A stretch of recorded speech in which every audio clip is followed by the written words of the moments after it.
All right, we're back here on the Work in Progress podcast today. We have two special guests from Journey of Life Behavioral Health Services. We have Paul Coates and we have Jasmine Coates. How you doing today? How y'all doing? Good. How are you? Good. Glad to have you guys on today. So first, we kind of want to dive into like your origin story. Like, what was the motivation behind starting the behavioral health business? This has been a journey of mine for since I was probably about 12 years old. Both of my parents were recovering addicts. My mom went into a drug treatment center back in the early 2000s. And during that time, I would go and stay with her at the homes, the recovery homes. She was in I Can't We Can at that time. And I remember the first night being in there, they used to do something called emergency wake. And that was for people to all come together, congregate together to try to stop a person from leaving the house to go get high. And I just thought that was very inspirational for me to see like how we can all come together to stop something so, just damaging to families realistically, right? And so at that time I knew I was like, you know what, when I get older, I'm gonna have my own company like this. Mm-hmm. And it's going to be centered around patient centered. Like the client is going to lead it because I've seen the benefit of that, the client leading that group. Okay. Because you can have all these great counselors come in and say all these great things, but realistically, the first question that you often are asked is, well, are you in recovery? Are you an addict? And they feel like if you're not, you can't really relate. You can't, you can say, I see what you're going through, but you can't empathize what they're feeling inside. They only have the book knowledge. They don't have the actual experience. Right. Right, exactly. So for me, I was like, okay, this definitely is an area that I want to go in. Well, time went on, and that changed. I wound up going into the medical field instead because I was like, well, I still can help in the medical field. When the medical field had some very great jobs, made very great money, but I was so unfulfilled. I mean, I was like miserably unfulfilled. And it was a lot. The higher up I got in the medical field, the more corruption that I seen. And I remember coming home one day telling Paul, like, I got to get out of here because morally, it's not sitting right with my spirit anymore. You see, it's just a business, right? It's It's just, all for money, right? It was all for money. Like, it's so many things that I seen that I was like, So something had wound up happening at the last hospital that I worked at because I worked at all the major hospitals in very good positions. The last one was Johns Hopkins, and it was something that had happened that pushed me out the door. Something they wanted me to do, very unethical, that I was not going to do. And that allowed for me to then transition to foster care. I was working at a foster care agency as like the office manager. And I would, do a lot of sitting with the youth and talking to them, and it just really fueled my passion. I was like, you know what, I gotta really get into counseling. I gotta become a counselor. And then even like a lot of the staff, it was like people would be at my door waiting to come in to talk to Jazz. I gotta talk to Jazz, because I'm gonna help them get through those problems. Yeah. And so fast forward, my mom, she passed away in 2020 of cancer. And right before she passed, I brought her home on hospice, and she was laying in the bed, and she was like, why you never went back to school to become a counselor? And I was like, Ma, I don't have time for that right now. It was just, I was making a lot of excuses realistically, right? And she helped me to see that. And she was like, look, because I asked her, I said, is there anything that I can do for you before you pass? She was like, I just need you to promise me you're going to go back to school and become a counselor. So I was like, okay. So, and I just had my youngest daughter, and I was thinking like, I don't know how I'm gonna do this, but I gotta do it. So I went back to school. I rolled back in school, and I was going through school, and then my dad passed. Literally the very next year, 2021, my dad passed. That summer of 2021, and I ain't gonna lie. At that moment, I was like, maybe this ain't where I'm supposed You ready to to be. throw in the towel? I was like, I don't know, like because I just lost my mom and lost my dad. Then I buried my dad, and a week later, after burying my dad, I almost died because I was battling lupus, and the lupus had shut down my lungs. I was in the hospital. They were talking about hospice, everything. So I remembered prior, like a few years back, a doctor had told me, she was like, Jasmine, you got to give up dairy and meat, or this lupus is gonna, get you. And I was laying in the hospital, and I was like, well, maybe this is my wake up call that, look, you can't take care of nobody else if you're not taking care of yourself. So you got to focus on your own health, right? So I checked myself out the hospital. I told a little fib to my husband. I was like, you know what? They doctors are letting me go. And he's like, are you sure? They were just talking about hospice. I was like, yeah, I'm doing better, And he came and picked me up, and we went home. I got real heavy into the holistic health, which was thanks to him. Like right away, or did it take some time to kind of wean up? Like you had because cold turkey. In my mind, I was thinking about my mom. My mother battled cancer, and her cancer went in remission behind doing holistic health with Paul. And one day she just woke up and was like, I'm tired of eating that way. I'm just letting y'all know I'm going back to eating meat. Mind you, they gave her mother 3 months to live. And man, Jackson was together about 4 years at that time. So she had 4 years of thinking I was crazy from things I was saying. Okay. I'm one to stand on what I stand on, right? Because I deal with facts, not opinion, not truth. Facts can't be disproven. So she listened to me, and she lived 13 years later. They gave her 3 months to live. 98% of her body was filled with cancer. So going into that a little bit, what you said you did holistic health to help her out. What was some of the first things that you did? Well, no dairy, no meat. I cook for her every day. I went and got different special herbs and stuff like that that detoxifies the whole body. So that combined with plenty of sunlight and no sugars, because when you get a cancer test, the doctors give you sugars. So and then they give you an MRI to see if the sugar's anywhere outside the digestive system where it's not supposed to be, because cancer feed off of sugar. So you can't be better than cancer and then you still eating bread. Yeah, sugar, you feeding it. You feeding it. Yeah. So that was that bit of it.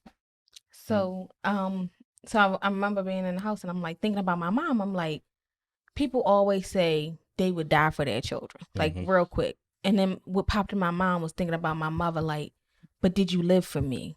You know what I'm saying? And I just chose, like, I'm going to live for my children. So it wasn't a hard decision. I was like, nope, this is what I'm going to do. And in the process, I was thinking, like, if I do this and I go through this, this is something I can use to help somebody else, right? So fast forward, I'm getting better. I'm doing better because, I mean, like, I was on 100-something milligrams of prednisone just to support my lungs. That's how bad my lungs. I was on prednisone, oxygen, and then I had a whole big clear container of other medication, like for almost like I supposed to have been. They told me I was going to be on that for life, but I wound up getting off of that maybe about 6-7 months later, and doing good. But then I slipped up, started eating dairy because I was missing the ice cream and whatever else, right? Like, let me just get a little taste. Yeah. A little taste. It's a drug, right? Food can be a drug. Yeah. It is a drug. Yeah, food is definitely It's a a drug. stimulant. Sugar is definitely a one of the most addictive drugs. And we'll stress eat. And yeah, exactly. And that's what I was doing. But I needed those experiences because I knew it was going to help me connect to the clients that I was going to have. Because I already knew going in, they were like, well, you're not an addict. So when people ask me, like I'm always get asked that question, like, well, do you have an addiction? I'm like, I was addicted to food. I mean, realistically, like I was, I was seriously addicted to food. So I picked back up the dairy, started getting back sick again. Then January of this year, my heart started attacking my heart. My heart went into tachycardia. I was in the hospital again. And from there I was like, nope, not at all. I'm not going to be doing that. So that was just some of the struggles that we went through to get there. But anyway, so back to, so I made the promise to my mother. I went back to school. Everything was going good. I, wound up, I graduated got my first degree, got full ride scholarship for my next degree. What were each of those degrees specifically? My first degree was my AA in human services. Okay. Human services counseling with a concentration in behavioral health counseling. And then I got a full ride to University of Baltimore for their bachelor's and master's program. And that will be in human services administration. I'll be finishing that bachelor's this June coming up. Wow. But I have actually decided not to finish the master's there. I'm actually going to be finishing my master's in social work with Morgan State University. So this whole time you had multiple people in your family close to you that passed away. Mm-hmm. You almost yourself had multiple health scares. Mm-hmm. 2 kids. Yes. Mm-hmm. Working, trying to stand up a business and school. Yes. Like, absolutely. Did that put stress on the relationship? Like, how did you maintain all that? Like individually or like together? As together. So you know what? Honestly, so Paula and I have been together for 16 years, married for 11 years, and in that time, we've had different tests, and those tests were just for. Okay, and those tests were just building blocks for us, and we needed those to understand how strong our foundation was. Right. Yeah. And we've seen through these 16 years, like if we don't have nobody, we have each other. Mm-hmm. Like I'm always gonna have him. He always, that's something we said this from the beginning, but then as we went through things throughout the marriage and the relationship, we seen Right. I'm always have you, you're gonna always have me. And actually the last conversation that my father had with the both of us, he was like, one thing he admired literally was the last conversation. It was. He said, one thing that I admire about y'all is that no matter what, y'all stay there and y'all have each other no matter what. He said, and you don't find that out here. And he's right. Like, I have friends that are single, and I hear the stuff that they go through, and I'm like, oh, no. By themselves. And you can keep all of that. Yeah, like, he said, not over here. Yeah. Yeah. So. For me, it was more so of when you think about your past and things you went through in life, right? So in my past life, it's like going through different situations, and you can forgive a person for different things, you know. How can you not forgive, your wife? Even if it's not my wife, my partner. You get what I'm saying? Yeah. Because unconditional love and love, I feel as though the true meaning is loving a person regardless of what they do. You love them through their ups and downs, their trials and tribulations, because you're supposed to be there to guide them. As they're supposed to be there to guide you. Because both of y'all are coming with this baggage. Right? And that's the unhealed traumas. That's all these other things. So it's important that we have more patience with each other, right? And help each other process to unpack, because it's not her responsibility to unpack my burdens and my traumas or to hold that. It's not my responsibility to do the same for her, but it's our responsibility to help guide each other and be there. Yeah. You see what I'm saying? Yeah. So due to that, and then also really putting our children first, like it was it was easy. The hardest part was mentalism, going through the different thought processes, the different things, and also past habits, past traits, how you react to certain things, So you just gotta learn to build new patterns, new positive patterns, and be loyal to the right people, places, and things. Right. Well, that goes to, I'm sorry. And just real quick, one of the things that I've learned through everything with us is that you have to be intentional with your relationship. If you can sit here and you can give this job 8 hours of your day, and you can sit and you can smile. Giovanni said it so well. Like, lie to me. You go down here to work and you give this man this smile, and then you come home and give me hell. But I'm the one giving you peace. That don't add up, right? And so you got to be intentional with your relationship. You got to understand that that job is just that job, but your first responsibility is always home. Yeah. No matter what. Right. And if you make, like, me and him will be out seeing clients, and he'll look over at me and give me the eye, and he like, you want to go do a date? And then that just stop, because we know we got to make that time for each other. So you have to. Yeah. You definitely. Now, piggybacking off that, so now you get ready to actually start the business, and you're starting this business together. And what you mentioned was very important. Y'all had that foundation at home, because if you don't have that foundation at home, you can't do business together. No. It'll be impossible. Yeah. I mean, you'll be at each other's neck. Yeah. So what was the journey like transitioning into now opening up this business that you have together? You want to take that first? Yeah. It was scary at first. Okay. Yeah.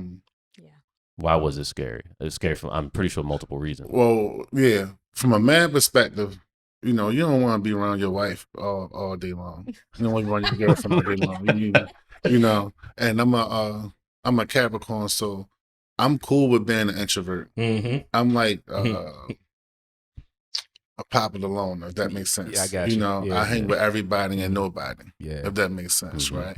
So for me, it's nothing to enjoy myself. And I also need time to myself to process things, because if not, then it's like a build-up. So me knowing that was what was scary for me is how am I going to react to that? How am I going to carry it? I don't even know what to look out for, because sometimes you've been in the middle and then something happened, and it's like you sit back later and you think about it and you like, yeah, I could have carried that a little differently. I was hindsight, in hindsight, I may have been under pressure or stress, and even knowing I was under pressure or stress subconsciously. You get what I'm saying? And then now this happened, and this was the trigger for that. So that was one of the hurdles. But once it got started, her knowing me and me knowing her, we know when is enough. She know when I'm like, look, I need my space. And I know when she needs her space.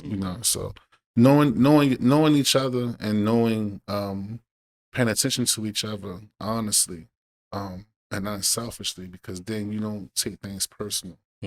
When she may need her space, or I may need my space. So now we don't have that petty arguments anymore. You know what I mean? The awkward silences in the house. All of that, So, and then also it's the trust level of, she can do what she want to do.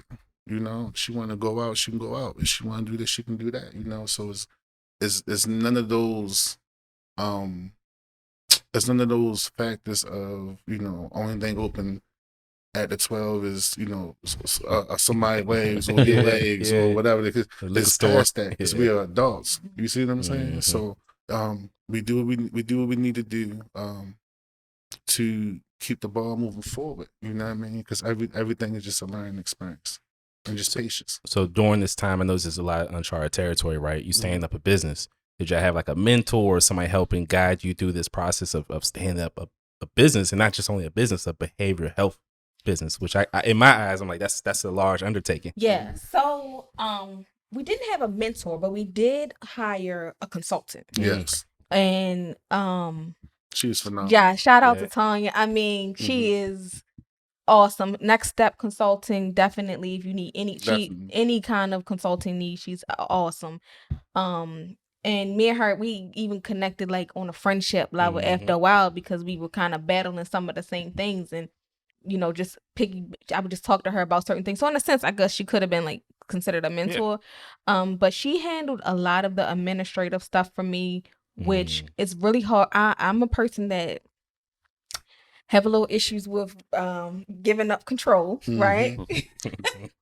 So it was really, really big for me to give her that control. But she was highly recommended by another close friend of mine, and I'm very grateful that I did take that opportunity to work with her, because I don't even think the business would have got up and running as quick as it did, because it's a lot of steps, a lot of variables, because different licenses you have to get, and we kept getting hit with different hiccups with those licenses, and me and my anxiety, as soon as one thing, I'm like, and I would call, she's like, it's okay, no, you just got to do this, and she was very calm and soothing. So yeah, definitely big shout out to Tanya. Thank you so much for all your help with the business. What was some of the things that you got? Like, what type of licenses were you required to get, and then what were some of the steps in order? I know it was probably a lot of paperwork involved, but were there also things that needed to be inside this clinic set up a specific way in order to maybe somebody came in and did a spot check and said this has to be that way? Absolutely. What are some of those specifics, if you don't mind sharing?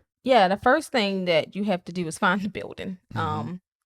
So you get the building, and then from there you have to get CARF accredited. Some people use JCO, but most people who use JCO is more like medical based, but like behavioral health and mental health, CARF International is like the biggest accreditation that you can go for. Okay. So you got to send in all your paperwork for that. They send out what's called a surveyor, and the surveyor comes and they review all of your policies, procedures to make sure that they're up to certain standards. Okay. Look at the the layout of the building, make sure you have enough space. They interviewed me because I'm also the clinician, kind of just making sure that I really know what I'm talking about. I'm not about to lead people, Right. you know. So that's a 2-day process. But prior to even that, I had to get the fire inspector to come out. We had to get that done twice. Paula piggyback on that, but we had to get that done twice. We also had to get our use of occupancy, which that was a whole ordeal because we had rented this place, and the guy, when we rented it, he was like, oh yeah, it was a behavioral health center here before, so everything's going to you just sign over the different, you know. So we believe this, that that's how it was, and that was not how it was at all. It was the complete opposite. So I literally, and I was on crunch time. What was it set up for originally? I don't even. So it was. He just said it was a behavioral health service, right? But it really was not. The guy he was trying to help to sell it, right? Well, he was lied to too. He was because the guy who is next to ours is also in that same arena, and he had took that side, but he wasn't paying, so he had to give that side up. But he never got it accredited for that side. So the guy who rented it, he wasn't lying. He really believed that that's what it was. Okay. But when we went to get the use of occupancy, I found out that was not how it was. We had to get an architect. I had to get an architect to come in, draw the layout. Dollar signs. All here's dollar signs. Yeah. Oh, yeah. You gonna definitely want to be like, you want to. Regardless if you have a nest egg, you need another nest egg. Regardless of a nest egg, you still want to make sure that you have other revenue coming in place. Absolutely. You get what I'm saying? Because like I said, I just left my job 3 weeks ago. You see what I'm saying? So, and if you look at far as from the time of starting the business to now, we was in about $80,000. Wow. Not even started yet. You didn't even open the doors. Not even open the doors yet. And in your heads, how much do you think you was gonna spend to stand this business up? Well, in our minds, we don't get into far as all that far as, you know, well, it may take this. We get into the steps. Gotcha. We go by steps. You know, we know just about the ballpark figure we would need, right? But then with the connections we have and things like that, you know, and then and stuff of that nature, a lot of things can get chopped down. Yeah. You know what I mean? Right. So for us, we go with steps. So when you start a business, we just go with steps. The first step. Let's do this. But we already know the whole plan, but actual execute. But no, in your head, you think you were gonna spend $80,000, right? Oh no, I had budgeted a good maybe 20. Yeah, she budgeted 20. I said 20. I budgeted about 50 in my head. I just ain't tell her the same one. A little extra there. Exactly. You know. I did. I said it's only one. Because now, mind you, prior to 20, what year are we in? 23. Yeah. So I stayed home from work from 2020 to 2022. While I went to school, I wasn't working during that time. While I went to school, so Paul was the primary breadwinner. I still found ways to have means of money coming in, and we would stack that money. That was, you know. But he was the one that paying everything. So in my mind, I was like, "Oh, we good, babe. I got $20,000 put up. We good, you know." And I mean, that 20 went like real quick. And in my mind, I'm like, "I need you." Okay. So, but now by this time, I'm back working. So you know that definitely helped us out a whole lot. Me going back to work. And yeah, So back to that. So we had to get the architecture come in, get all that drawn up, and we are at crunch time because the use of occupancy had to be in before COUGH came out. I mean, literally, COUGH was already scheduled. If you reschedule it, you got to pay that fee all over again, and that's $4,000. You know, so I ain't got $4,000 again to be giving them no more money. So I'm like, we got to get this done. So now I'm stressing. I'm all, you know, going crazy. So it did wind up working out. We got the architecture to come out. We got the use of occupancy, all of that. It all. But when I say they were like neck and neck, let's say COUGH coming out today, they might have came the day before. Like it was very, very close, right? So, that was one of the biggest things that kind of like had me on eggshells because I kept saying if we don't have this, we don't I go to the extreme, and Paul is the one that is so calm and cool, and he's like, "Babe, it's gonna work out," and I'm figure like, it out. no, like to the point I won't sleep at night, like it's constantly And on now my I be mind. tripping like, Yeah. And he's sleeping over there, sleep like a baby. Now I'm mad because I want to get some sleep too, right? So yeah. But I'm a firm believer that we dictate our own reality. Yeah. You create your reality, right? Mm. So I don't dwell on things like that. You know, for every problem there's a solution. Yeah. You just haven't thought about it yet. Yeah. I think most men are kind of that way. We don't stress about things we don't can't know. control. We deal with logic. We do it with logic. 1 + 1 = 2. That's it. Yeah. You Let's know keep what it I mean? moving. But 1 + 1 = 3. Because you and the woman have You a create the child other one, equals right? 3. Yeah, it equals 3. And 1 + 1 do equal 3 because 0 was a number. There you go. You can't have 10 without 0. You can't have millions of billions without 0. There you So go. yeah, but yeah, it was a process. The fire And then inspection. tell him about the fire inspection. What happened with Yeah, that? Why we failed? This is very petty reason. The Go fire ahead. marshal came or whatever, so he's going around. Now I did demolition for a couple of years or whatever, and I was trained by a couple of great people. You know what I mean? Who told me, showed me how to do things or whatever. So I knew what I knew, right? So I had already set everything up. The fire blankets, the first aid kits, the fire extinguishers. You gotta have a 10-pound one for head. You can't have a 5-pound or whatever. The only thing I slipped on was I had it up. I think it was like 2 inches too low or whatever. Mounted on the wall. Mounted on the wall. They failed us. Really? Yes. Yeah. And they failed us. Yeah. Well, So was mine 2 inches too low? it was supposed to be. It gotta be at least. I think it was like 42 What was inches. it, the What was extinguisher? it? The fire Fire extinguisher. extinguisher. Really? Yeah. Yes. Wow. They failed us. You couldn't say, look, I can fix this right now. No. No. And they don't do that. They don't do that. They do Everything not is do about that. money. Yeah. So everything is Hold about on. money. Everybody that comes Because it's mounted at 2 inches below, even though you can still. Yes. Yeah. And I needed the fire inspection too and I didn't get the fire inspection until the morning that cough was coming. Right. That morning, my consultant said, "Did you get it yet?" I'm like, "No, I don't have it." So all the ducks got to be in a row, right? And that's one thing. And then with the business, we're providing hospitalization. I don't know if people really recognize that we're really providing hospitalization. It's equivalent to like I would say like a drug treatment urgent care center. You know what I mean? At some point, you get what I'm saying? So, it's certain things that has to be in place, right? So as I'm going around, going through whatever, so that get a little anxious because my mind, I'm like, oh, he being petty. You know what I mean? Yeah. And I'm thinking, That's he what I kept mad. saying. We out here, he mad because I know my stuff. We got everything that got for this. It wasn't nothing that he had to say, right? So when he say that, I'm going through that. I say, well, this breaking everything down or whatever. And he say, he started talking about something that had nothing to do with the inspection, right? And I say, well, so I did demolition for 8 years and I broke all these things down or whatever. I say, so I know that that's straight, and that's good or whatever. I say, but I don't have no problem with listening to what you want to teach me. My cup is never full, regardless of what I know, right? I say, but I'm just more so concerned about our inspection right now. He said, well, do you want to talk or do you want to listen? So what I learned is that people test your patience, right? And so my response was, well, I definitely want to listen. You know what I mean? I'm not trying to talk either. I just want to let you know I have knowledge as well, right? And so then I had went into the drop ceiling and all this other stuff or whatever. Then how the wires was over top of it and everything like that, right? And then he looked at me, he said, "You a good fella." He said, "Because you ain't get mad." He said, "A lot of guys get mad." He said, "Then you know your stuff." He said, "That's really what kind of got me was that you really knew your stuff. It was stuff for me to do." He said, "I had to pick with you with something."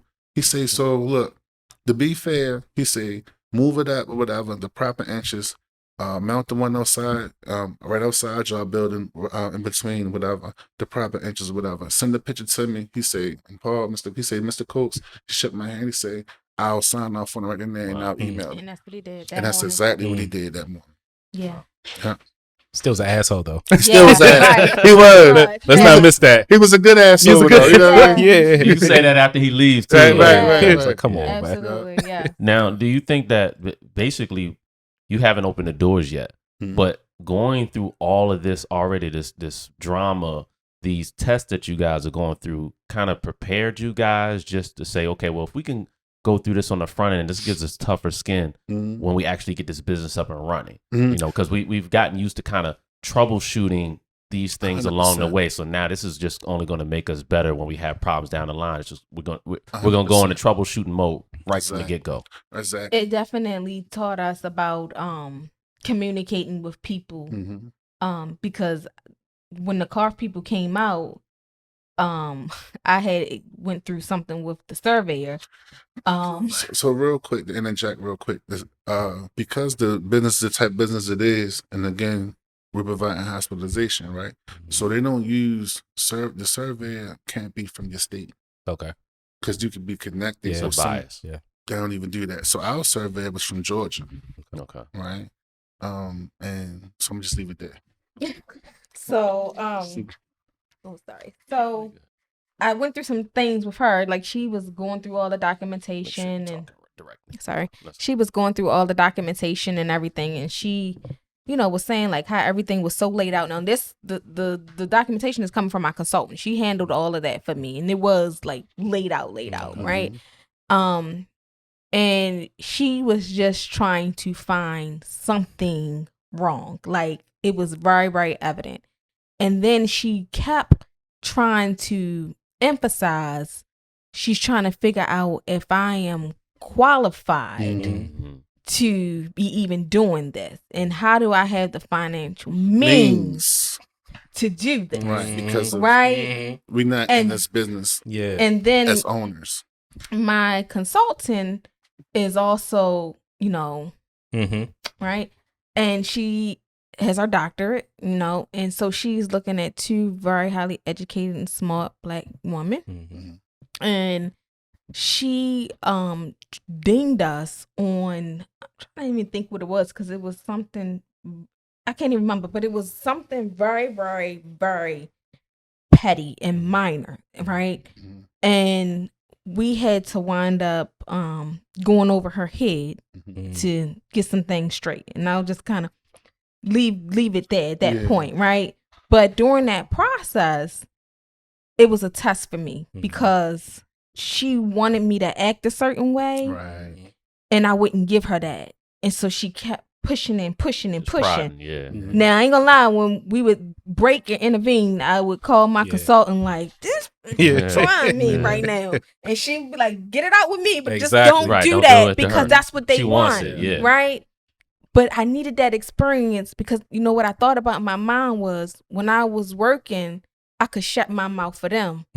This mine now. I'm gonna shut my mouth and get what I need to get. Exactly.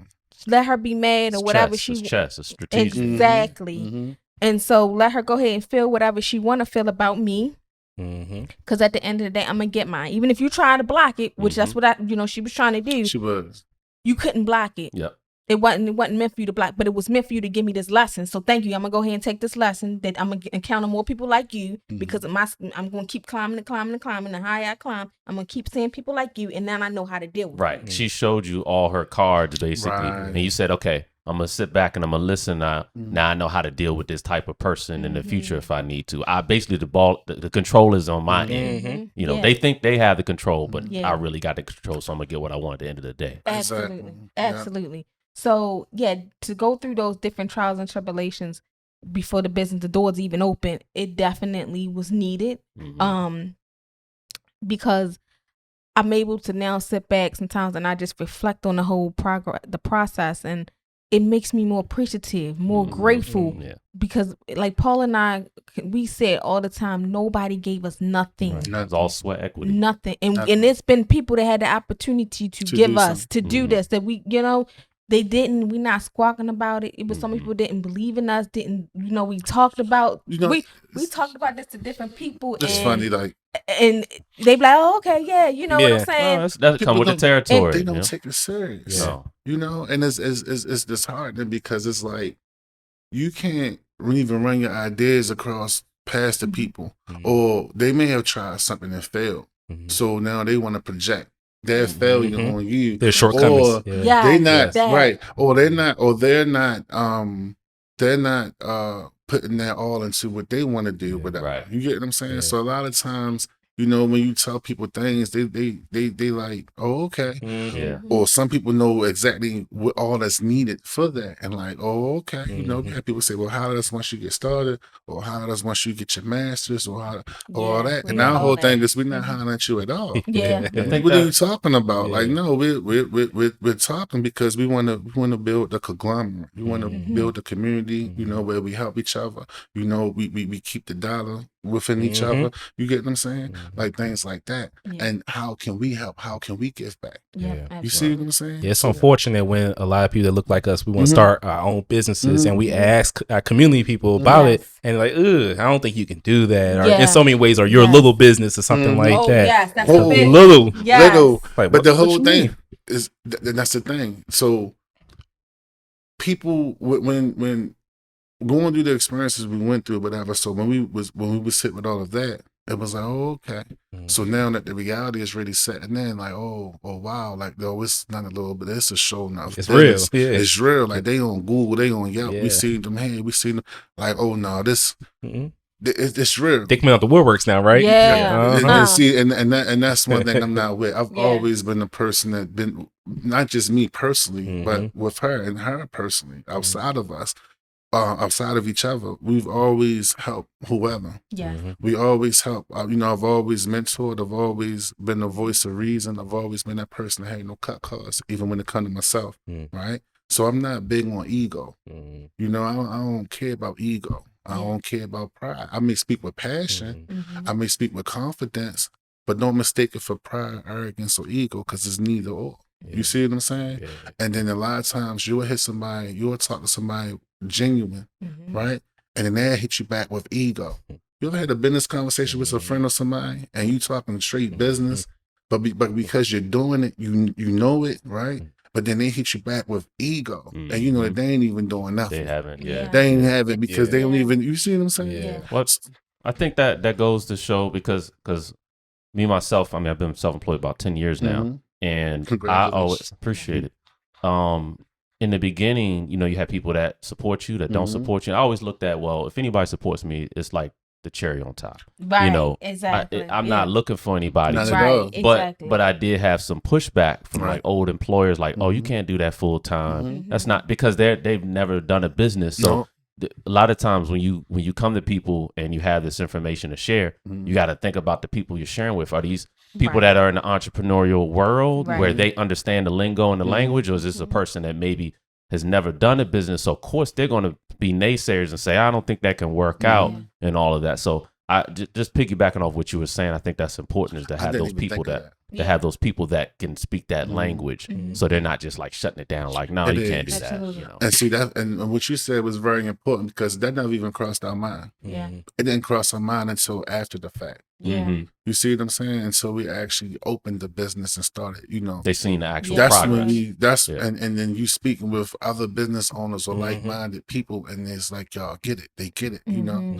So that's when it hit us like, wow, we talking to people about things they don't even know about. Yeah. They can't even comprehend. They can't You know, comprehend. and a lot of times, you know, it's where as though, like, you know, we're human. You know what I mean? We need advice too. We may be thinking there was something, so we need something outside of me and her. Yeah. You know, so we may run something past this person, run something past that person, but then it gets to a point where when you really standing on what you do and doing it and executing, now it's like, you know, you can't even talk to people about what you're doing, because then now they're looking at, is it bragging, or is he trying to, like, what are you talking about? I'm genuinely, you see what I'm saying? Absolutely. Yeah. So it's a gift, and it's like, it's a gift and a curse at the same time. I think it'd be more of a curse, because now that can kind of dilute your dreams. Because if you get all these naysayers, oh, you can't do that. Sometimes you might start self-doubting yourself. So like Joe was saying, it's a different language. I was on 100% life support in 2016, right? They counted me out, and I'll never forget, I told the doctor, I asked the doctor, I said, was I going to die? Before they did a biopsy, I said, am I going to die? And the doctor was looking at me like, why would you say that? She started crying, right? And I looked at the doctor and I said, I'm not worried about death. I'm not scared of I'm not scared of nothing, right? Like, I'm literally one person's not scared of anything, because everything is an experience. So I'm never scared of an experience, right? I said, I just want to prepare my family. Yeah. And I say, so then I say, just remember this, regardless of what happened, don't give up on me, right? And they didn't give up on me, right? And also, I want to say this. She mentioned where she didn't work for 2 years, and I took care of everything or whatever. But when we first got together, I was hustling. And she said, I'm not doing it. You too smart, too brilliant to just throw your life away with this. There's a lot of people out here that respect you, that look up to you. She said, but you're genuine, and you genuinely love a lot of people, and they love you back because of that, because of your genuineness, right? You need to do something. But I'm not accepting no drug money. So now, I got drug money, but I can't buy her a 50 cent can of soda. I can't buy her this, can't buy her that. Now, she ain't asked stingy with nothing, ain't asked stingy with her body. You feel what I'm saying? And paid everything, right? And now you paying all the bills at I think it's like 14 something an hour job at that time, right?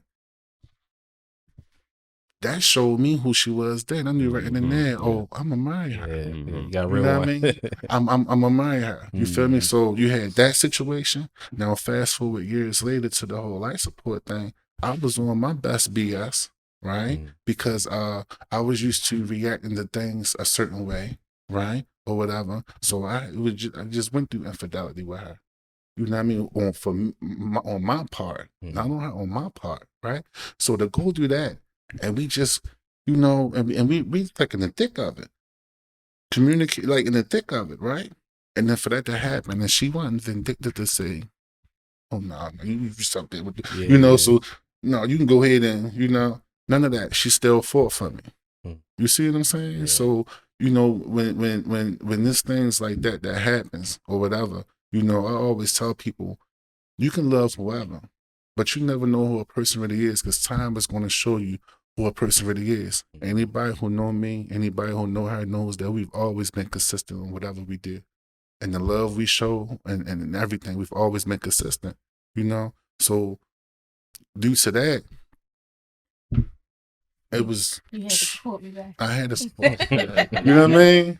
It was she was tripping, but it was a no-brainer for me. You know what I mean? I was actually grateful. I was honored to be able to be like, I can hold it down. You know what I'm saying? Time for you to step up and show it, and then show it, but also not have that pressure of, what I used to hustle. I'm used to making a certain amount of money. None of that. I'm gonna thrive on whatever I do. You see what I'm saying? So I felt no pressure on none of those lanes except for strictly business, positive, and you know what I mean, uplifting. Nice. So now we've gotten over the hurdles of the inspections, fire marshal, all the paperwork. So now the door's open. So what happens right after you kind of open the doors up? And then kind of go through some of the detailing, some of the services that you guys offer. Okay. So we opened the doors June 1st. Yeah, June 1st. And right before so I was working for the state of Maryland as a contractor doing substance abuse assessments. So I was employed through Shepherd Pratt. Shepherd Pratt decided to end the contract with the state. So literally I was going in to give my notice because I was like, Paul, is it okay? I'm gonna go ahead and resign, and I'm gonna go ahead and just bump out with this business. Can you hold everything down? So he's like, I got you. Go ahead.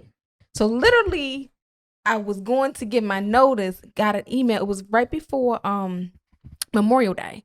That Friday before Memorial Day, I was going to send my notice, and I got an email from like the director, whatever his title was, to all of us saying that they needed to have a mandatory meeting with us right after the holiday. On a Friday. So I knew what that was. I said, well, wait a minute, Paul, I ain't gonna resign because I think they get ready to lay me off, right? So I'm all happy. And it wasn't just you. It was all of us, the whole everybody, right? I ain't never heard somebody happy about being laid off. Yes, like I was really excited, right?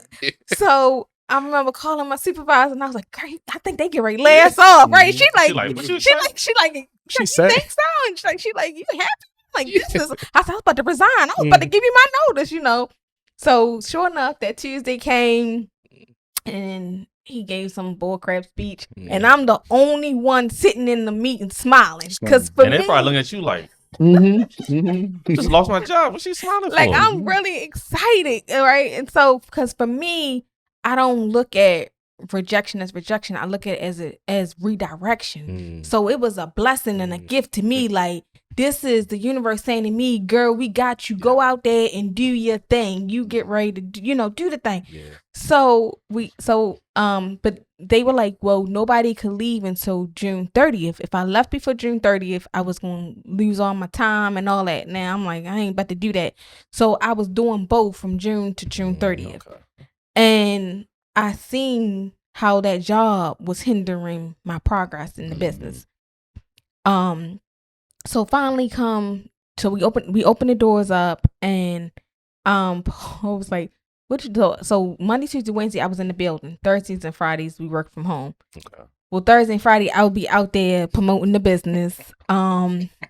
Because I was like, I needed time, to get out there and get the promotion. So that whole month of June, I was pretty much promoting. Now, I had old clients from when I was working in the field who stayed in contact with me throughout the whole process. Like, tell me as soon as you get them doors open, I'm coming, like that. But most of them, the people that they knew that needed treatment needed to go inpatient. I didn't have any house. So then that was the next thing I was pushing at Paul. Like, Paul, I need to find a house to put these people in. And it kept being one thing after another with the house. Either I'll find a house, the people would say yeah to me renting their house, but then they want to tax me an extra like $1,000, $2,000 because they go look up my business and they see, oh, you gonna make some money off of this, so let me, or it would be, no, I don't want them people in my house. And I'm real territorial when you start talking about people that's battling addiction. I get real, I don't like that, because we're all people. We're all human, and we're all battling and dealing with something. You're not going to sit and talk down about nobody to me. So it would be one of those two situations. I was like, okay, well, what can I do to get the outpatient one up and booming? Okay. So I said, Paul, I need to find a nurse practitioner or a doctor that can prescribe maintenance medication and mental health medication, because it is so many people, the majority of people who are using drugs have some kind of mental health illness. And when they don't take care of the mental health, that's why they keep relapsing. Gotcha. So I was like, if I could find somebody that can treat that mental health part for me, I could have better results in this outpatient, right? So the mental health, you think, triggers the behavioral health, is what you're saying? It's not a thing. It's a fact. That's a fact. Yeah. The mental health definitely triggers the addiction. Absolutely. Yes. So, because it wasn't a matter about getting clients, but I was like, I don't want to just have this revolving door. I want to really help people. You want to treat them. You don't want to like bandage them up. Oh, come back again. Like it's not you're not just trying to like take money from you. You're trying to actually get you the cure, get you out of here, get you on your way. So I was like, Paul, we got to find a MAT provider. So we wound up finding the MAT provider, which was also the universe intervened with that. Now, what is an MAT provider? Medication assistance treatment. Okay. So we wound up finding a provider for that, which that was the universe in itself too, because we were actually on our way home one day and we got all the way to the door, and Paul had wanted to go out to eat. And I was like, you just go home and cook. You took the food out, blah, blah, blah. So then he was like, okay. Then I was like, well, no, if you really want to, you know how women are, indecisive.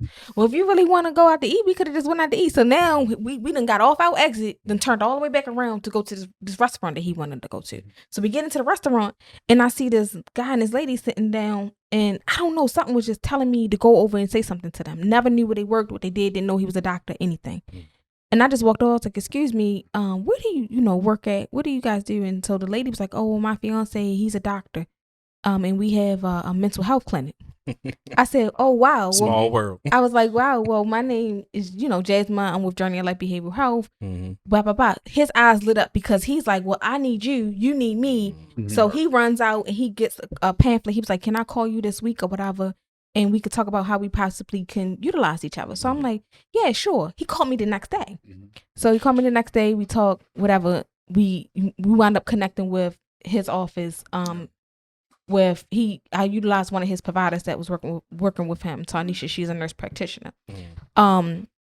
So we get that, and that did actually help with getting the IOP, which is intensive outpatient, up and running, right? While we were waiting on getting the house. So I'm gonna say, so that was June. So that was like the middle of June. So, you know, finally we're getting some clients and everything like that, and everything, you know, is rolling. So now this time, like, okay, Paul, I need some help. You might need to go ahead and resign because like on the admin work. Well, I do a lot of the administrative stuff, Okay. and that comes from me in my relinquishing control situation. Because he keeps saying, "Just show me how to do it." I'm like, "All right, I'm gonna show you," and then never If you get don't to do it the way you want it. Then. Yeah. So, but I like, you know, he go pick the clients up for me, Okay. do a lot of the case management with the clients because we offer like a full wraparound. It's not just counseling for the substance, you know, like we get the substance, the mental health. If you need to get your birth certificate, we're gonna help you do that. Social security card. If you need EBT, you need to go housing, free food.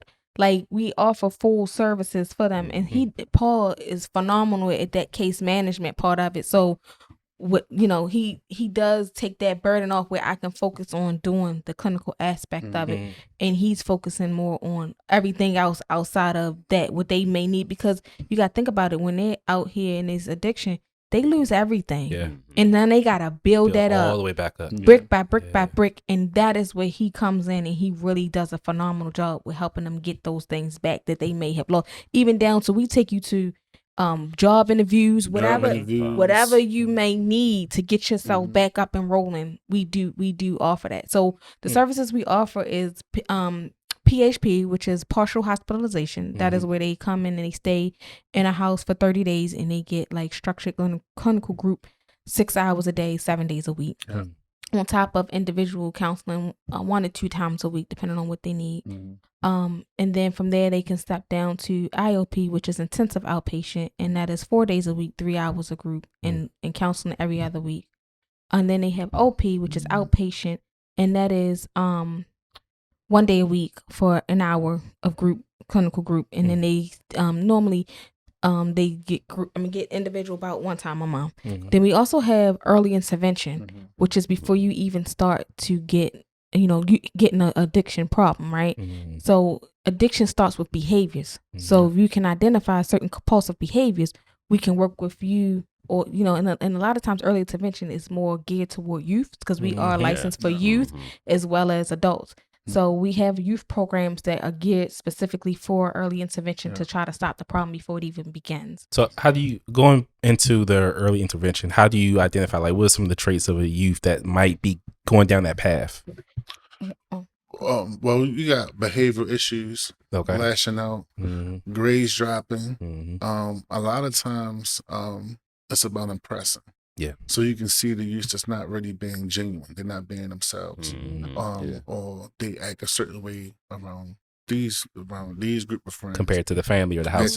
You see what I'm saying? So it's things of that nature, and then the mood swings. You know what I mean? And not being able to regulate their feelings. That's a very big telltale sign. They're not taught how to regulate their feelings. They're gonna it's been proven that they're gonna go look for something to help to regulate their feelings, right? And like, again, a lot of it is mental health driven, you know, and a lot of it is trauma informed. Like it's unhealed traumas. I mean, it's a lot of people dealing with a lot of deep rooted things that they're not talking about.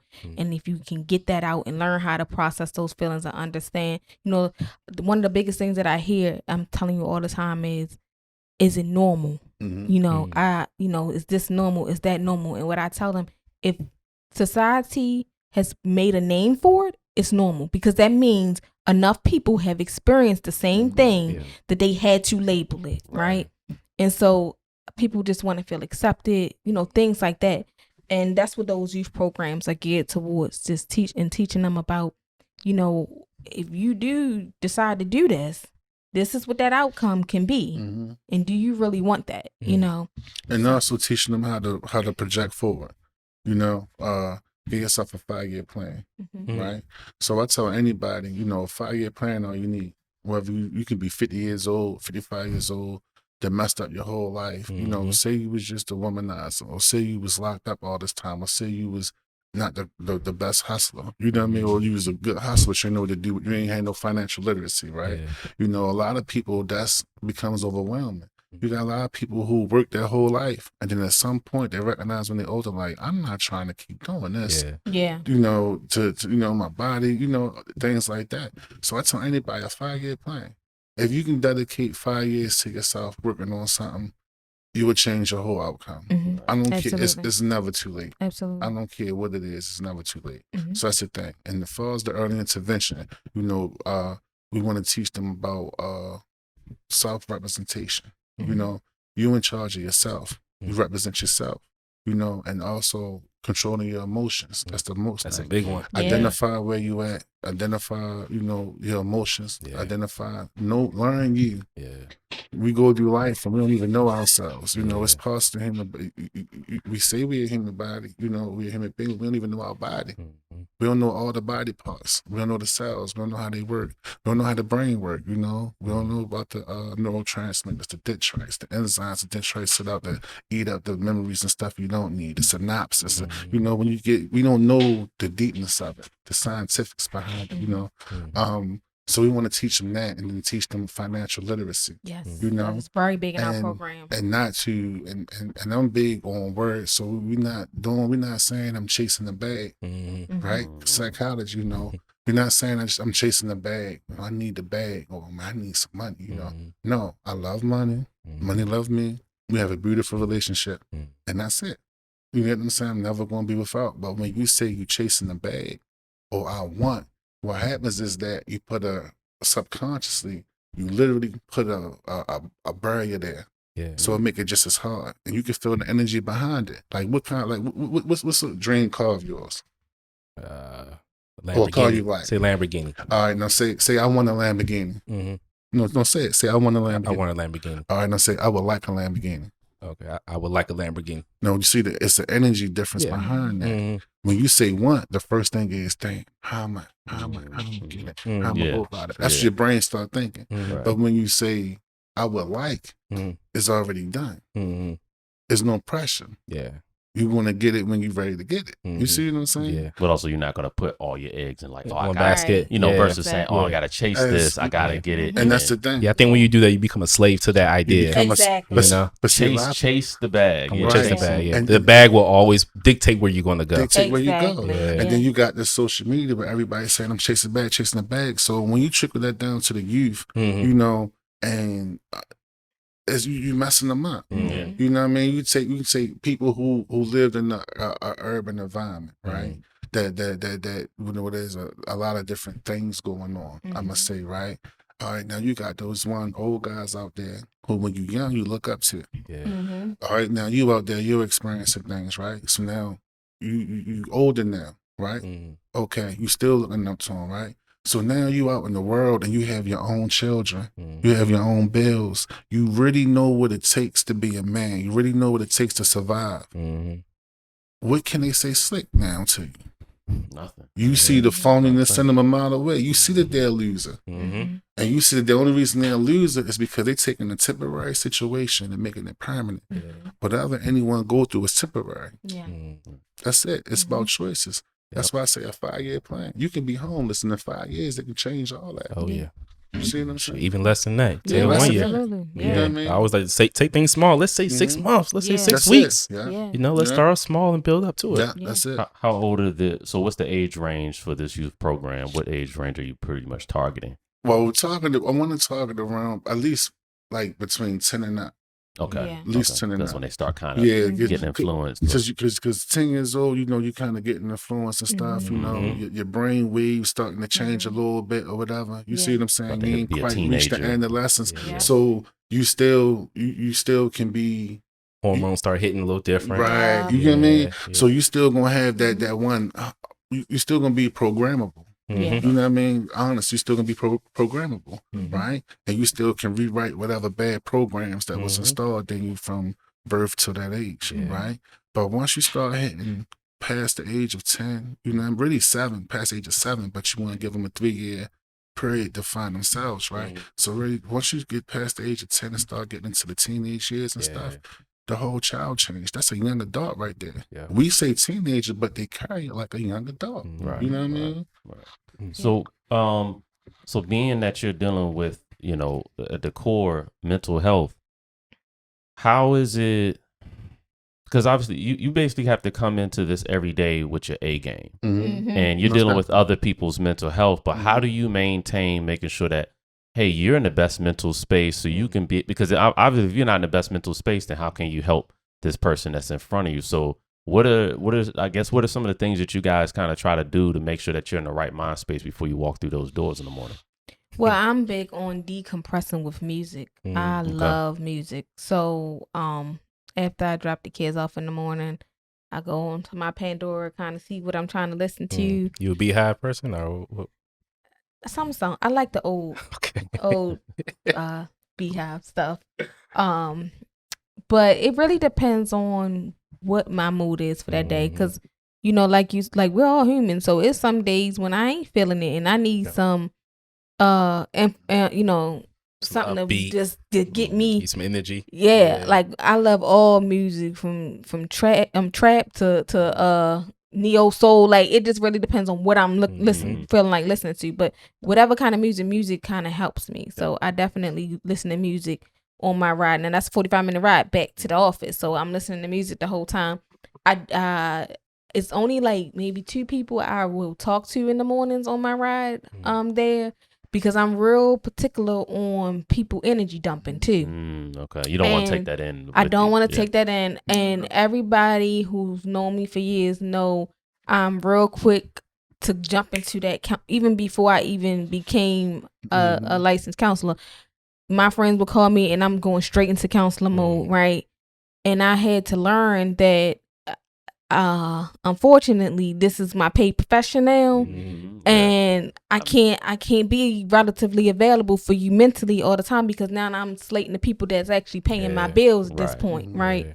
So I try to go into the building with really an empty mind, and then also I think about on the ride, because I don't plan my lessons out way in advance. No. I'm real big into meditating. So normally that night I'm meditating on what do I need to address tomorrow? What do the group need to hear about? And everything is not always necessarily addiction based. Like, we do groups on grief and loss. I mean, all different things that they may need.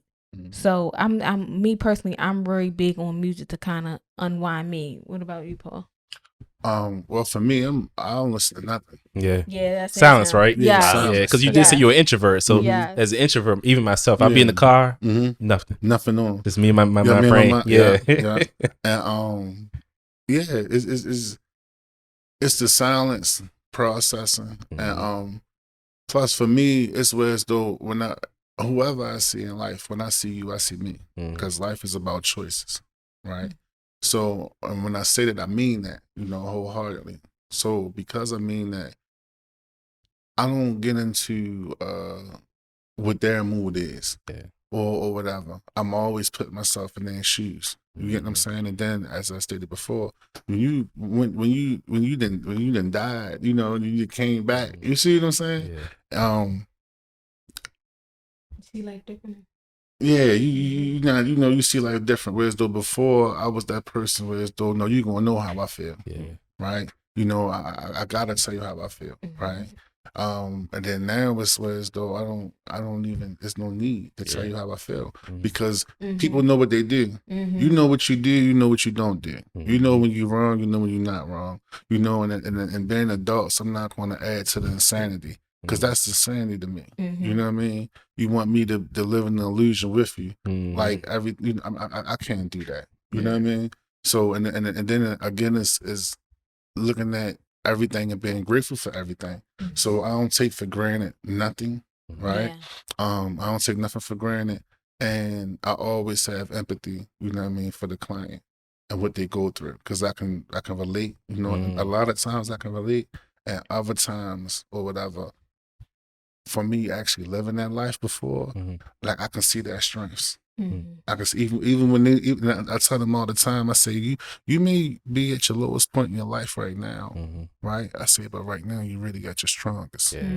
Yes. I say, you just don't realize that, which is the truth. I say, because you're in that survival mind. You in that survival mind, you know. But not only are you in that survival mind, you fasting as well because you're chasing. So you're not eating, right? But you healing whatever's wrong in you as a byproduct of your habit. You get what I'm saying? Now, of course, what you taking is doing damage to you. Yeah. You see what I'm saying?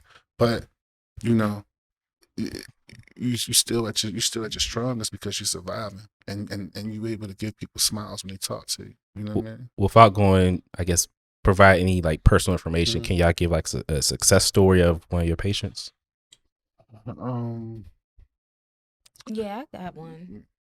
You already know who I'm thinking about though. So we had this young lady who called.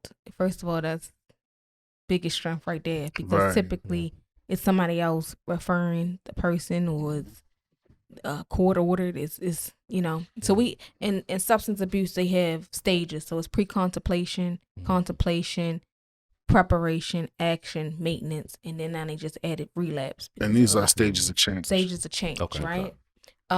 So they typically, when they come in there in pre-contemplation, which meaning that they don't believe that they really supposed to be there, right?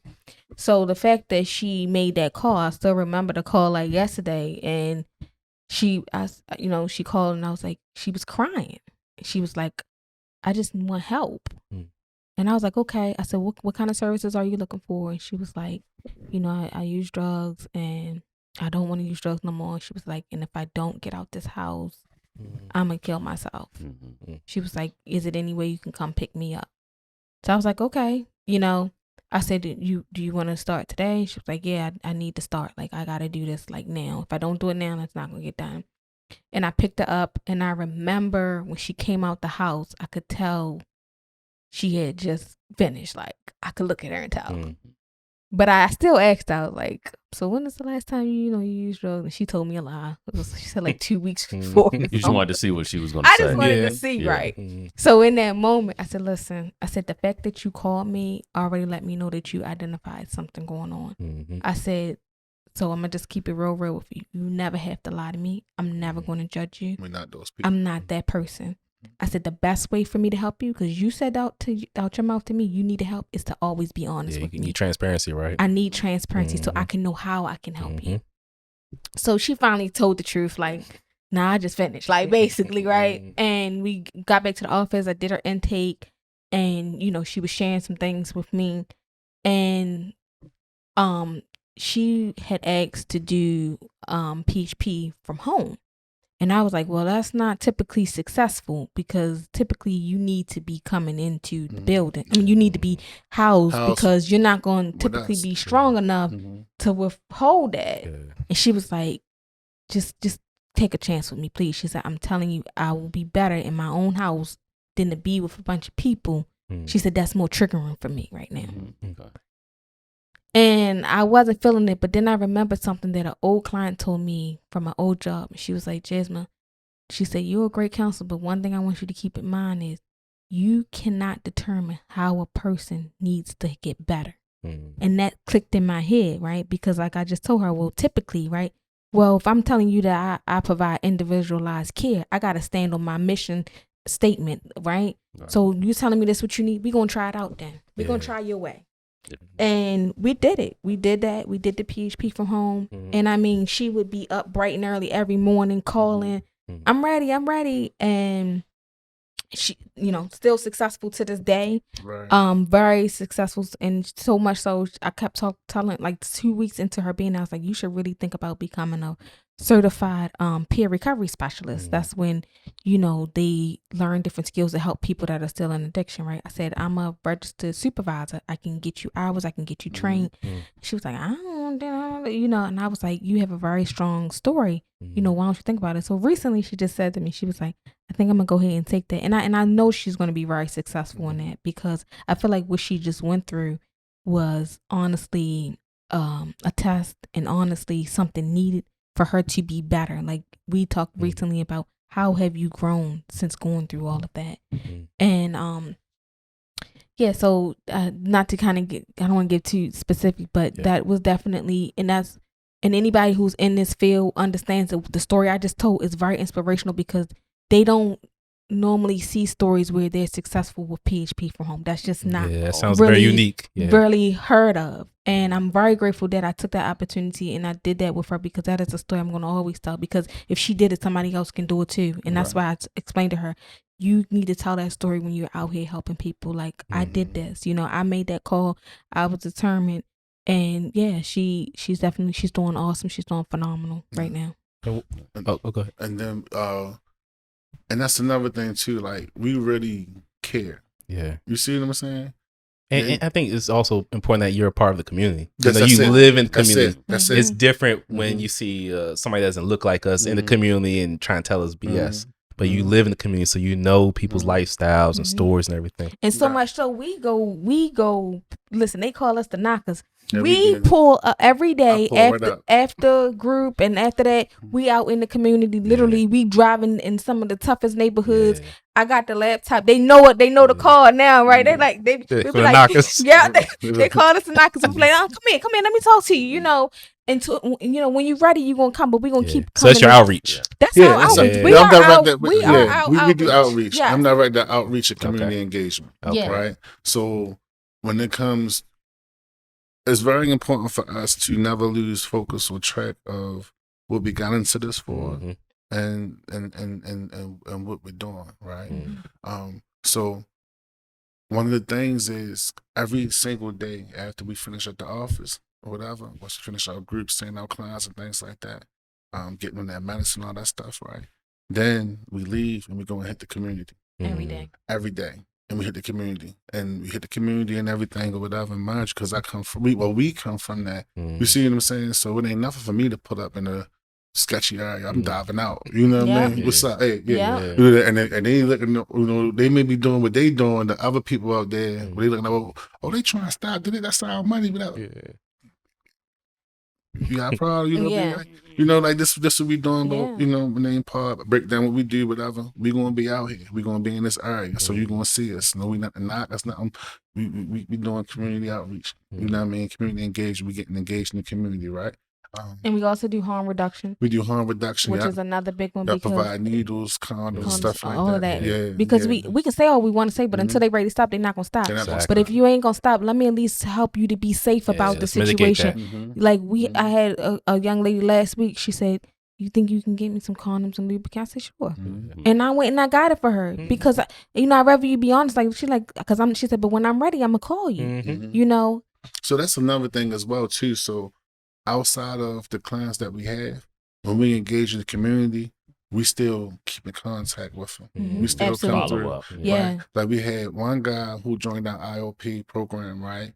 But before he joined our IOP program or whatever, he called us like 4 different times. Yeah.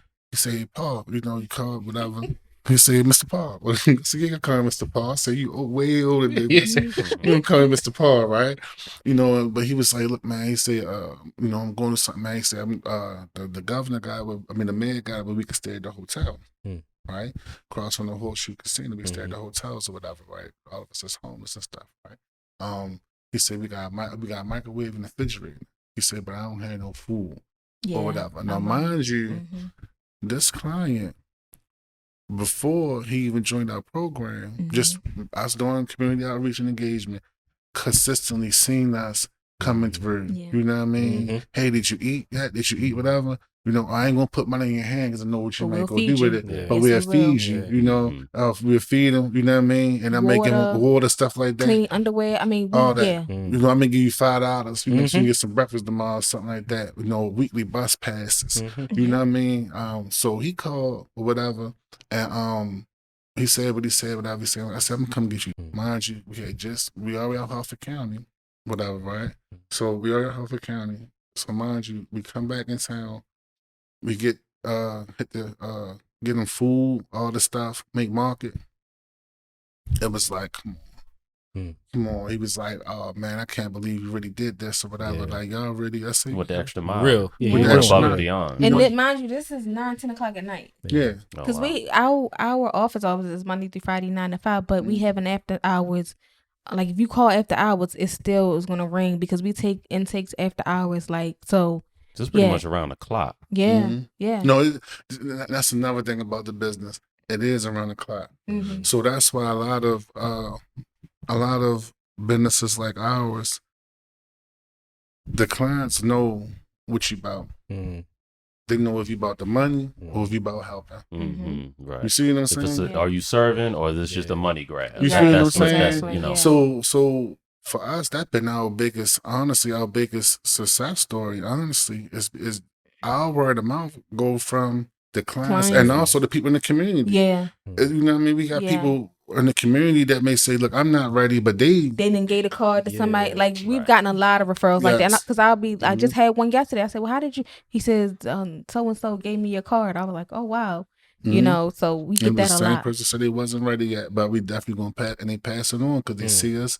You know what I mean? We feed them. We don't want nothing from them. You know what I mean? You know, when you're ready, you're ready. When you're not. But you gonna see us, and we gonna check on you. Now, from a business standpoint, I know it takes a lot to run this business. Mm-hmm. You know, you like you said, you're buying clothes, you're giving out money, you're helping across the board. Mm-hmm. How do you fund, all of this?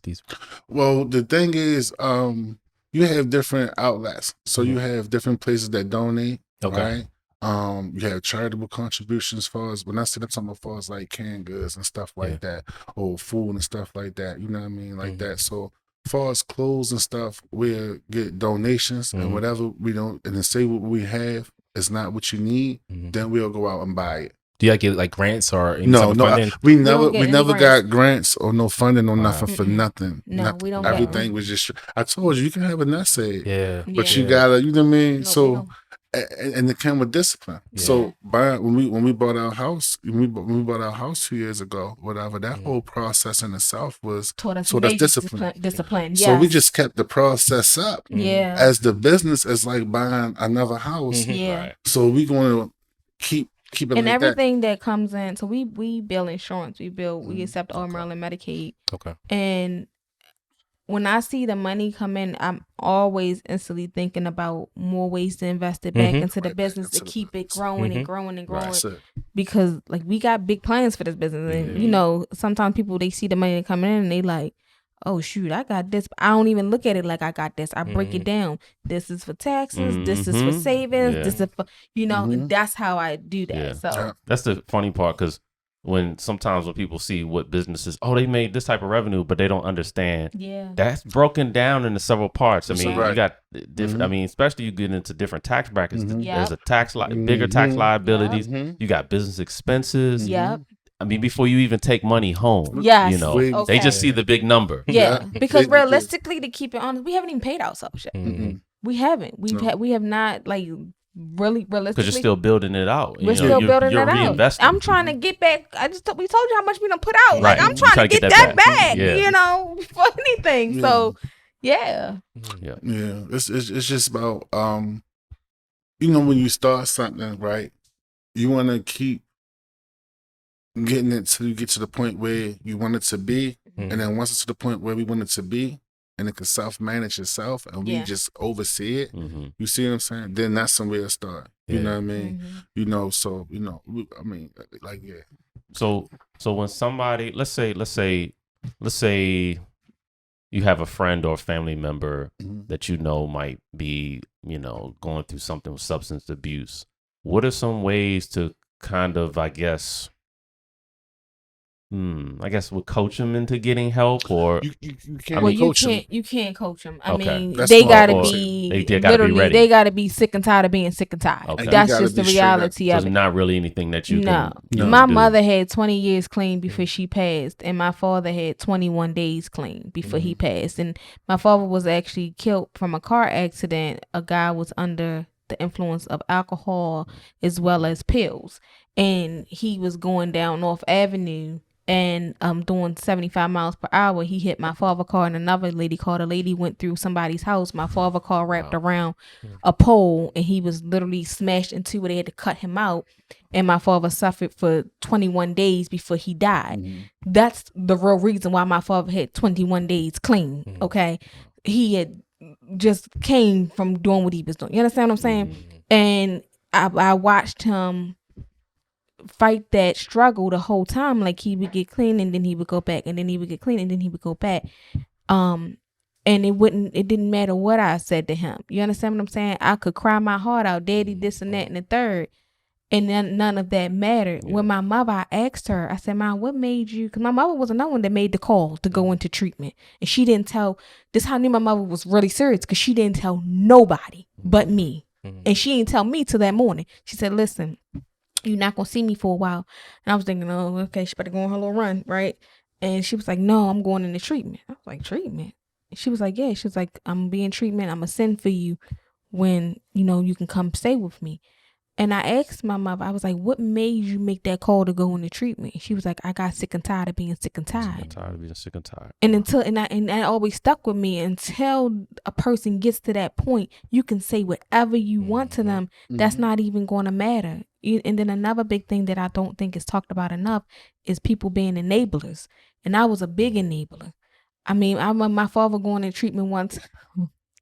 I can laugh about it now. He went in treatment one time up Pennsylvania. And he called me. And he was like, put on this whole show. They up here abusing me. I'm like, abusing you? Yeah, they hitting on me. And Paul, he was like so mad at me. He was like, they are not hitting your father. I was like, that's what they said. We going to go get him.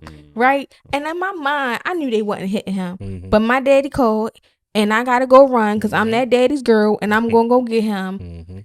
And he get back. He was like, you got $20 I can hold to. And Paul mad as I don't know what. And what I do, I gave him the $20 because in my mind, well, I'd rather give him the $20 than him to go ahead and do something to get the $20. And then, you know what I'm saying? But realistically, what we're doing is we're enabling them from hitting that tired of being tired stage. And a lot of times they don't hit it until they really have lost everything. And to piggyback off of that, right? You can take a person, and a lot of us have family members who we know who, maybe battling addiction, right? And or friends we know who have family members who battling addiction. That's people that we've seen. Yeah. And we've seen that person live with that person's mother or whoever, grandmother, whoever, their whole life. And that person is 40, 50 something years old themselves. Well, their addiction lasted that long because they never hit rock bottom. Yeah. Exactly. They always had a place to stay. They always had this. They always had that. You see what I'm saying? So because of that stretched it out all those years. Where if they'd hit rock bottom, they probably would have came to their senses quicker. Absolutely. Way quicker. So when you watch those TV shows, I guess what is it, intervention or something like that. So I guess though that's not really effective. Everybody getting in the room. Honestly, it does more harm than good. Way more harm realistically, than good. I would never. They probably rebel. I would never recommend. It's like this. It's like say being blindsided by something from your significant other with the family of a problem that she could have talked to you about. They put a microscope on you. Everybody's staring at you. They already feel judged, right? And so now you're bringing a bunch of people in to judge them more. That's going to trigger them to go get high because they don't. I have not talked to not one person battling this addiction that has not told me one of their main triggers is feeling judged. That's it.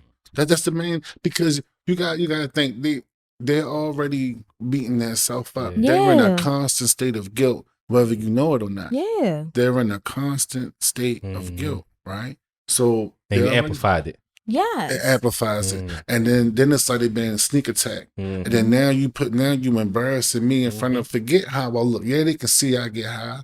You get what I'm saying? But it's different from you putting me on Front Street. Yeah. And then you get what I'm saying? And then they feel like, well, what y'all been saying about me behind my back? And now that combined with the mental part, now you just sent their mind into a loop of that whole situation, a constant loop. So now they going and they got to find their escape. Escape. Exactly. Yeah. Never thought about it like that. Yeah, me neither. Wow. Interesting perspective. Yeah, the best thing is always hit a head on, put them up, talk to them straight up and direct. You know what I mean? Hey man, look, this, you this, you that, blah blah blah. Not you, as far as you judge them, but you a great person, you this, you that. Don't forget how great you are. You know what I mean? This addiction and stuff is taking its toll on you, and I just want to tell you, you know what I mean? It's taking its toll on you, and I can see it. You know what I mean? I want you to start thinking about getting some help if possible, whenever you're ready. But I'm just letting you know, because I don't want you to feel like I don't want to talk to nobody else about you. I want to talk to you about you. You know what I mean? I respect you. I love you. I'm here for you. Okay? I just want you to That's how it has to be. Now, what if, let's say, for instance, you mentioned somebody kind of having that safety net, like somebody, their mom or aunt, somebody that's saying, hey, he can stay here, or he or she can stay here. So it's kind of not allowing them to hit that rock bottom part. So let's say this person says, you know what, I know what I need to do in order for him to hit rock bottom. I got to put him out. And then they put him out. They might hit rock bottom, but they don't really necessarily bounce back up and say, let me get it together. They go off on the deep end and something unfortunately happens to them. Now, this family member feels the guilt. So it's like, but I don't know if if it's like a gamble pretty much. Like, so when it comes to that, I will say, or whatever, that's always a possibility. That's just the reality of the situation. So you just gotta accept that, or whatever. Yeah. Will you accept that once you accept them getting high? Because it can happen whether they living with you or not. Yeah. Right. That's just the bottom line. Whether they living with you or not, they just haven't been in that position to be that desperate to start affecting the home the way you put them out. Because I don't care who it is. If something happens and they become that desperate, and you notice they done stole this, stole that, you come home when all this is gone, you're not going to have them in your house. So now you put them out and that same thing happened, or you still going to have the same effect. It's not. You can feel this where they made that bed how they're laying in it. Yeah. Right? But when you're being a crutch and an enabler or whatever, right? You taking that on. That's what keeps you an enabler. You're taking that on. When you're not supposed to take that on, because that's that individual's person, that's their life. They're going to change when they are ready, because the key point is them. It's their life. And they gotta take the accountability for it. They have to. Yeah. They have to, but you can't that's like having a cousin, something happened, your cousin did something. So because your cousin did something, that makes you get what I'm saying? That makes you the bad guy. You know what I mean? That taints your family because of what this person did. No. Yeah. You know? You say gamble, but it realistically is a gamble either way, whether you let them stay in your house or you not, or you not. But what you gotta understand is we're all in control of our own life, and realistically, a lot of times what happens is when you do that, you're putting yourself in an insane type state, right? And I'm only speaking from experience because I had to be the one to put somebody out. And it was at that moment that I really realized how much of an enabler I was. I mean, realistically. But I do know, and everybody's different. Like my grandmother told me I probably had to been like 10 years old, and I remember coming to her crying, and I was like, why my parents don't love me? Why they choosing drugs over me? And she like looked at me. She was like, come here, baby. And I'm like, she could butter me up. Right? Oh no. She said, come here. She said, listen to me. Your parents are not doing anything to you. You're doing it to yourself. At the point that they've shown you what they're capable of, and you keep putting unrealistic expectations on them, that is you hurting yourself. And that is you putting yourself in an insane state. And I feel like that's what enablers do. Well, if I let him do this, then eventually that's not typically how it goes, right? Because we don't want them to feel like, oh, we don't love them or whatever. But you can love a person from a distance, right? It's all about your own self mental capacity to deal with it. I'm never going to tell a person, oh, put your family member out. I'm not going to say that. But what I am going to say is very, very hard for a person to grow when they're comfortable. The best change comes from uncomfortability, right? Like I spoke about me being sick. I didn't change anything until I had to lay up in that ICU and watch literally 10 people die while the time I was there, watching them pump people back. The lady right next to me, they brought her back 3 times. It wasn't until I got in an uncomfortable situation where I was like, you know what? I ain't never trying to be here again. That I said, I'm not going to do the things that I know is going to inflame my body. Right? So a lot of times we got to put ourselves, we got to be comfortable with being uncomfortable. Yeah. Okay. Yeah. That's it. So going back a little bit, you mentioned about 5-year plans. What's the 5-year plan for the business?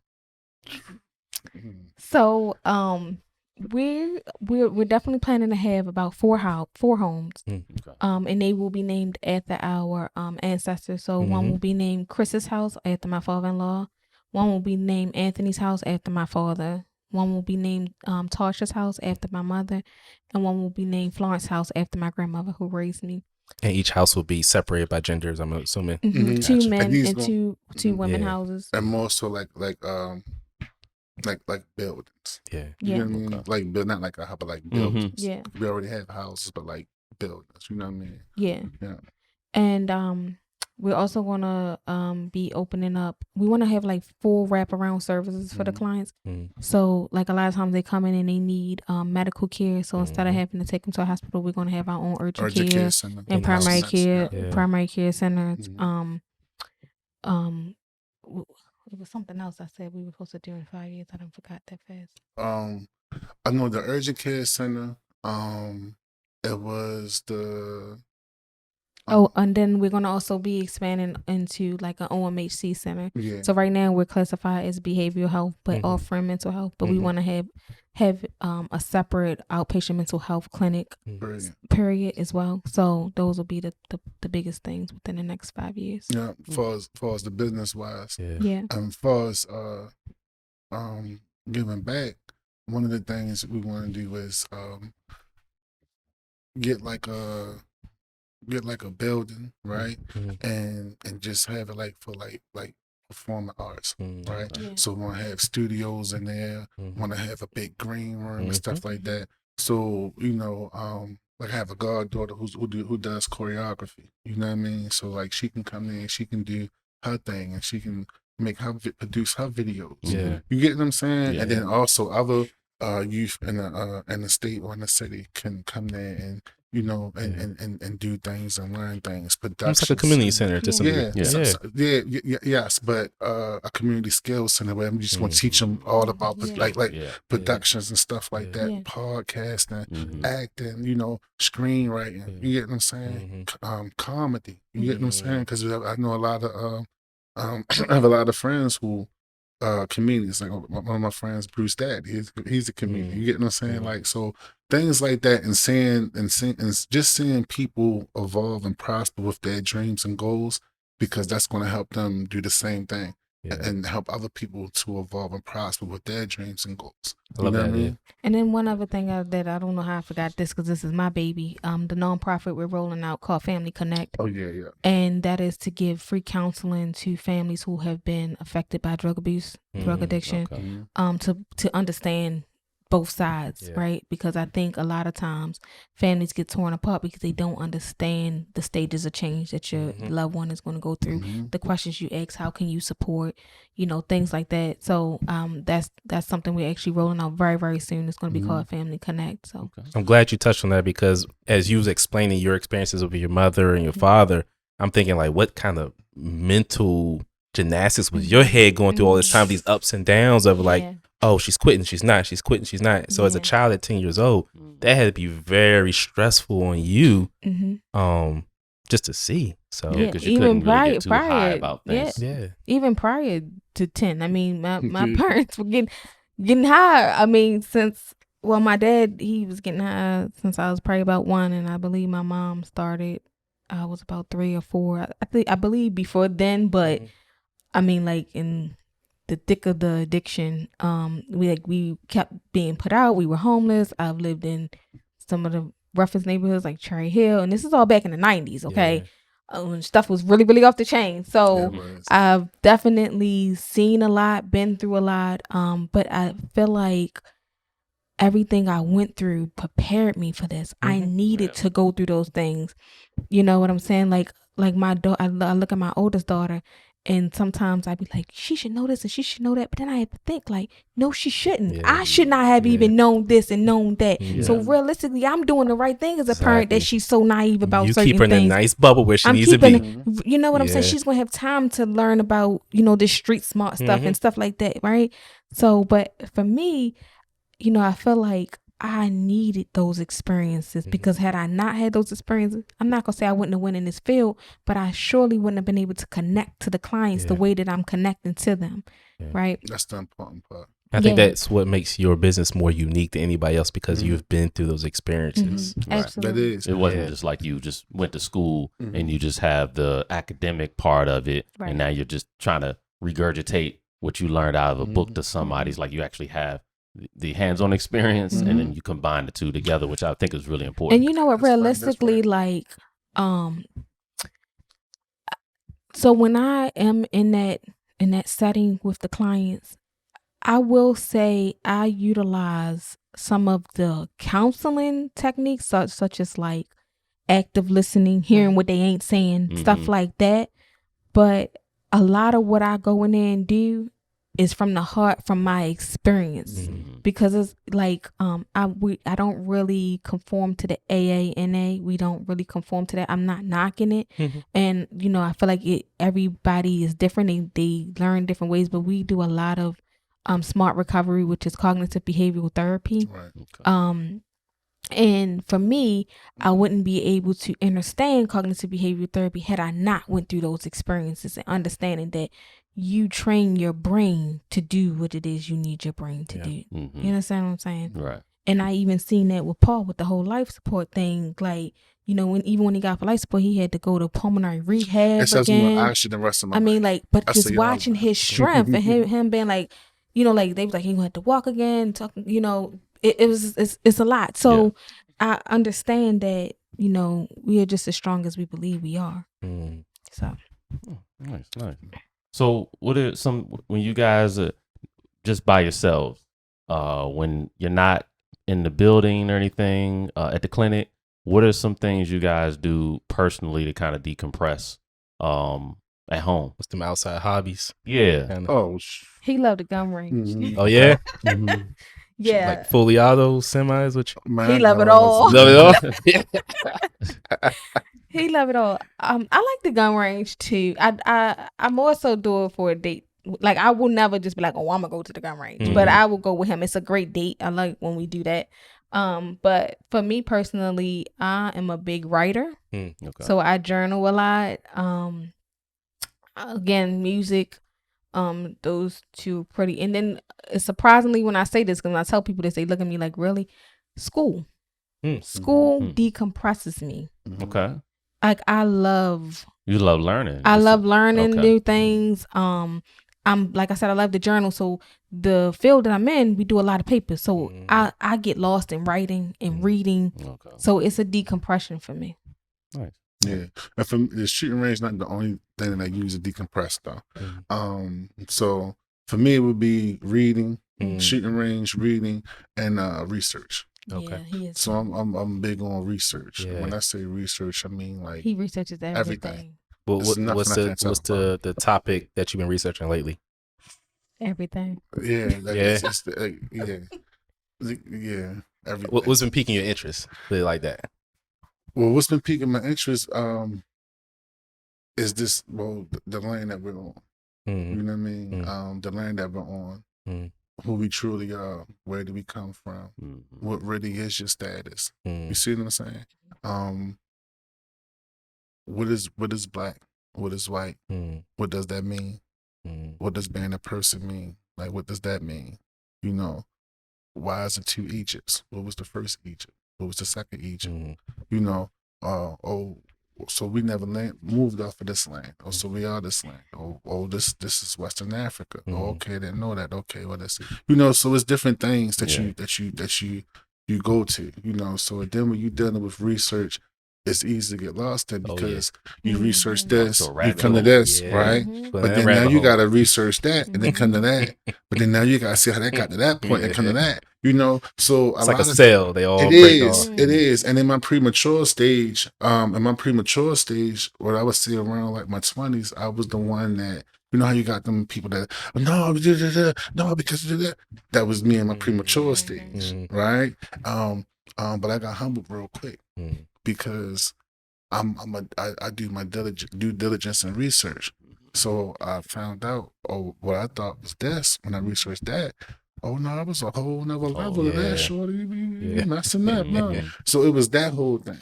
Whatever. Yeah. So. Nice. So also, do you have like an open door policy? For example, if somebody feels like they're in an environment that might trigger them to go back to substance abuse, do you allow them just to come by your place and say, hey, look, I just need to get away from my definitely. Yeah, absolutely. Okay. Yeah, absolutely. And that's another thing too. we're looking into is something like that. Yeah. You know, Yeah. just a place where they can come and just kind of chill. It's a safe place. Just chill out, a safe place. I still have old clients from old jobs that still call me to this day. That, I just talked to Mike off the ledge like 3 days ago, literally off the ledge. So everybody who knows jazz, that's what they call me. They call me, and I've had clients call me in the middle of the night. I'm not even like, and I'm an answer. Like, that's who I am. So, yeah. How do you guys kind of track the progress of your clients after treatment? Oh, we stay in contact with them. Okay. Yeah, so we let all our clients know that once we finish treatment or finish our program, that's not the end all be all. Our whole thing is really helping you out through your journey. You know, it's the journey of life. We embrace your past to align your future. And we can't align your future if you just go to our program and then it's like, oh, they ain't our program no more. That's it. No, you leave our program, you still get all our resources. You know, if you mean you have a doctor's appointment, you may can't get there, whatever, or with your appointment, you know, let us know enough time, whatever. We'll make arrangements, whatever. Make sure you get there, drop you off, pick you up, things like that. Because we don't want triggers for you to get stressed, be stressful, and go back. So what you was doing, because what I've learned is that they can be doing very well, right? And everybody has different strengths. You know what I mean? So some situations, everyone is not going to be as strong. You know what I mean? So the first little hiccup, Right back to it. That's their excuse. You got some people that have multiple hiccups and take a lot. And then they reach that breaking point. Our whole thing is not to let you reach a breaking point. What resources can we pull together to help you? And we also make sure we do monthly follow-up calls to like call and make sure see the progress and where they are. So that's another. If they don't answer, you knock on that door, right? Oh, we pulling up. We pulling up. We pulling up. I can tell you that right now. Yeah, we pulling up. And they know that, so they're like, "Let me answer this call." Yeah, so absolutely. Yes. Pulling up. Nice. Yeah. How do you guys manage dealing with so many different personalities?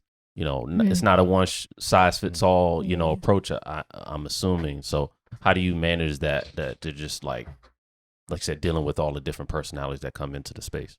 So for me, understanding that everybody is their own individual person, and the fact that I know I'm gonna deal with so many different personalities, that I understand the disease, I understand that the mental health is fueling the disease. Like DMX says, you just gotta trust people to be who they are, and once you trust them to be who they are, you just gotta act accordingly, right? So for me, it's just a matter of understanding what I'm dealing with and who I'm dealing with, and that I'm never gonna take anything personal. Because I didn't had it happen where I've been cussed all the way out, every B in the book. And then when they come to their senses, they come back, I'm so sorry, Jazz, I didn't mean da-da-da-da. And I know you didn't, so I'm not going to take it personal at the end of the day. I'm here to service you. And in that service, I understand that comes a part of the service is that you may not like the service at that time because you can't get what you want. And it's okay. You're going to be okay. That feeling going to pass. It's a feeling. Right. Okay. So, like, I know you said a lot of your funding and stuff comes from donations. So, if people do want to donate, how can they do that? They can call us. The center is 410-676-LIFE or 410-676-5433. We have a website, the www.jolservices.com. We also are on Facebook, Journey of Life Behavioral Health Services, Instagram, Journey of Life _BHS. Google, Yelp. I mean, like we're picking up donation of clothes today. Actually, when we leave here, somebody reached out to us, and we're going to be getting clothes. We're always looking for clothes. That is something that we always definitely need. Is clothing. Yeah. And what's your physical address? 2719 Pulaski Highway, Suite 5 in Edgewood, Maryland. Okay. Anything else you guys would like to add? No, we're just grateful for this opportunity. Definitely. Thank you. Yeah, vice versa. Thank you for the services y'all provide. And we really look forward to seeing where you guys are. Like I said, with that 5-year plan, we wish you nothing but the best. Thank you so much.